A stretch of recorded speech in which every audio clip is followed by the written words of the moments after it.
Hello, everyone. I realized I forgot to change my banner, so I'm changing that because we are talking transition today. And there's a poll in the group, and I must confess, the top scoring. And look at my hair; I am distracted by that today, and it's mirror image, and so I'm having trouble with it. Here we go. It's gorgeous, right? Okay, if you laugh with me in the comments, I can't got it going the right way.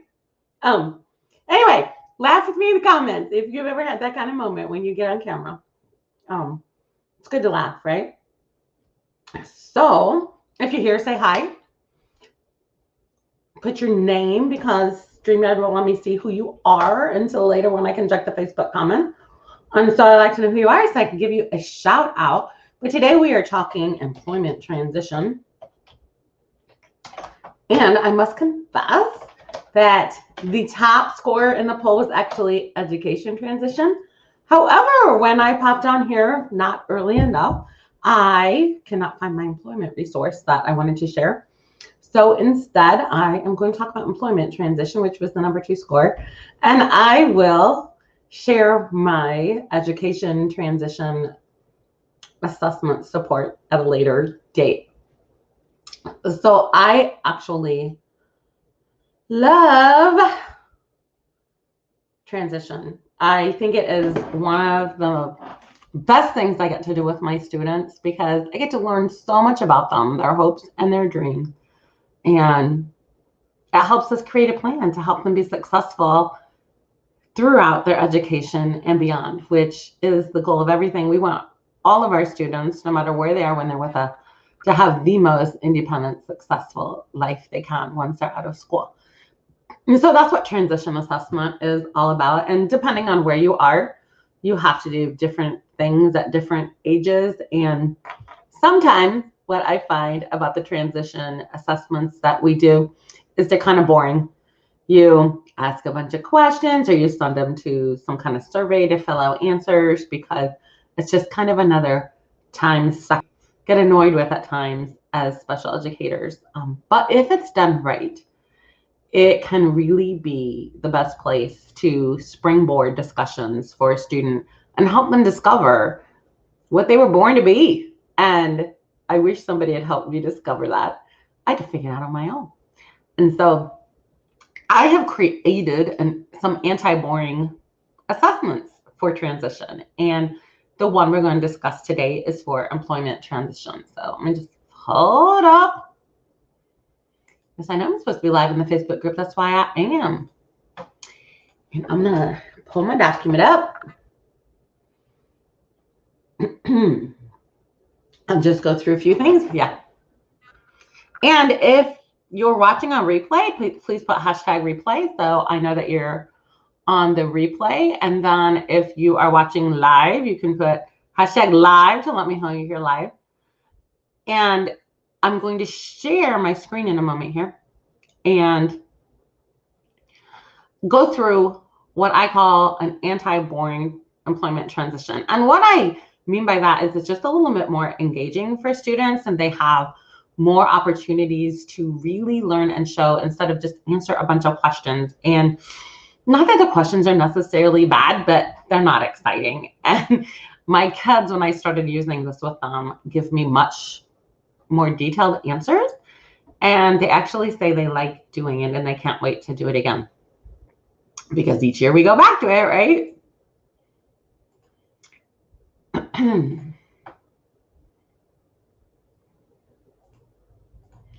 So here is my anti-boring employment assessment.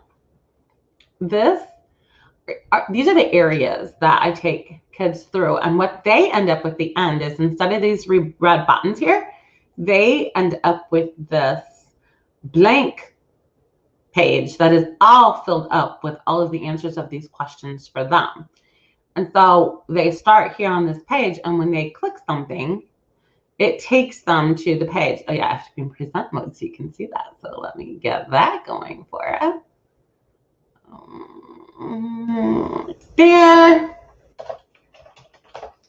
Oh, and by the way, I'm celebrating because today was my last day that I had to do an online class time with my students. We have 3 more days of school left, but after today, I just get to check in with them independently. Most of my kids have all their work done and they're ready for summer break. And so am I. Pandemic teaching, not for the faint of heart. And so when they click on these, who can help, it takes them to a section it's kind of like a hyperdoc where they can answer some questions. So they can think about who's supposed to help them, or not who's supposed to help them, but who can help them think about employment options. And so they put the 5 best options into the second page. And when they click here, it will take it here and they have who can I help? And they just have to insert from their copy, they hit insert a text box and put their top 5 options there. And so they're thinking through who can help you, who in your family can help you. And there's some examples there. What friends do you have that can help you? What school staff can help you? Are you involved? Whoa, sorry about that. Are you involved in pre-ETS, which in Indiana stands for Pre-Employment Transition Services? And our kids qualify for these services that are sort of a branch of vocational rehab where they can do pre-employment activities. And they meet with somebody weekly and they work on career exploration, the kind of skills they need for jobs. They can talk to people, practice interviews, practice applications. It's a really, really neat program. And so if they're involved with that, they have staff there that can help them. And then if they're signed up for vocational rehabilitation, they have people. So they fill this in and then they go back to the second page and they fill that box in. And you can return the menu. And then My Future is a place for them to read or listen to. The teacher can read it to them or make an audio recording. And they're going to stare at this blank slate and design it, imagining themselves 5 years from whenever they're thinking about where they're living. Do you have a girlfriend or boyfriend? With friends, with housemates? Do you have a car? Using Uber? Using your bike? How do you make money? How do you pay your bill? All of that. And they can fill this up with words or they can do a drawing. And then they link that drawing to here where it says, where would I be in the future? This is one of my favorite parts. What am I admired for? And they get to interview people in their life and ask them what they admire about them. And in special education, sometimes because we're trying to fix deficits, we spend too much time focusing on what we're trying to fix instead of what's great about the student. And so the conversations they get to ask people what they admire about them go here. And then here is, I'm sorry, the admire part goes here. And up here, they get to ask people what they're good at. So it takes them to the same page no matter which one they're doing. They have what I'm admired for and what I'm good at. So they get to think about what they're good at and they get to ask people. And so those are some really neat eye-opening things for the kids. And they get to put that on this worksheet. And then they also have a section about what I've tried where they think about all the times they've possibly volunteered, chores they've had at home, things they've done at church, in the classroom. And they get to put things they've liked. And then they have a section that says, what do I not want to do? Maybe it's things they found that they hated when they volunteered to do it. Something that might be the worst scenario for them. If it's noisy, crowded, quiet, outdoors, indoors, all of those things, it's taking them through. And what support would I need when I get done? How can I get that support? So they might need someone to help them get dollars for a uniform if they want a job. They might have to have someone help them with figuring out how to pack lunch, getting transportation, whatever supports they need. So when they are done, this entire wheel is filled out and they know this. And the last section down here is the jobs that interest them. And this is one of my favorite pages from it too. And they go to this finding careers that may interest you. And this website, I will drop it in the comments after the live is posted at educationplanner.org. And I absolutely love it because it's a short list. Most of our students get overwhelmed with too much to do. And it's not asking them what they like to do, but it's asking them what they're good at. 2 very different things. And you need to be clear about what the difference is in that. And then based on what they click on here, I'm randomly clicking, so it'll be interesting to see what it tells me. Then it shows you the results of what jobs might be good for you. So because I said I'm good at this, here are lots of different careers I might be good at. Because I said I'm good at this, here are some careers. Because I said I'm good. And so I've got 5 to choose from. And so it's just asking them on this worksheet to choose 3, 5, however many areas they want, and write them in here. So I asked them to do at least 1 or 2 from each box. The more they can have, the merrier. So when I did this sample one, I had just 3 areas that came up, but on this one I had 5. So then they pick several of the careers that they're most interested and they put here. So from this box of carpenter, pilot, coach, teacher, event planner, I picked chef, carpenter, and pilot. Then they go to the career videos and they get to watch a video and say what they liked about the video, what they didn't like about the video, and if they're still interested in that job. So then after they're all done doing that, they go back here and they put a couple or 3 jobs that they're interested in checking out the next time they do this. And just builds, and they can do it year after year. And the videos are all accessed from this website as well.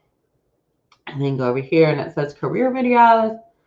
And go to the career videos, and then they're able to search if they had carpenter.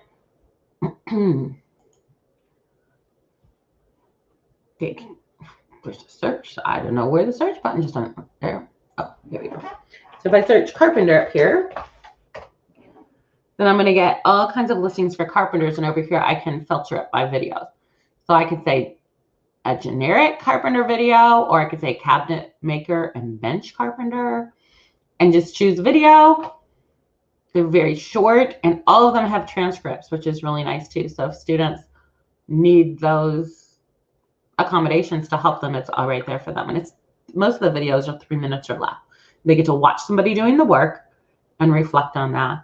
On this page, it will also give them what the career outlook is, what the average salary is, and the typical training or education that's needed. So wealth of information on here, and super helpful for kids to get started and complete year after year after year, and add to and change it up what they desire as employment based on all of those areas from the beginning, which I just love this menu and way of looking at it in all of these areas. So if you are interested in a copy of that, I can send you one if in the comments you put, please send employment assessment, or you could put anti-bullying employment assessment, something to let me know that you would like a copy of that. You need to put, don't just put copy of or send me one, please, because I don't know what you're talking about. So when I look back at the comments, I'm like, what was it they were asking for?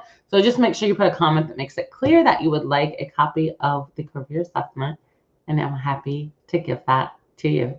And that is, I've lost my StreamYard thing. There you go. And that is the end of my live tonight. I hope you picked up a few things. Let me know in the comments what you've enjoyed. Thanks, Shelly. I appreciate it. Yeah, I love this thing. It's one of my favorite things to share. And I will see you next time. Bye.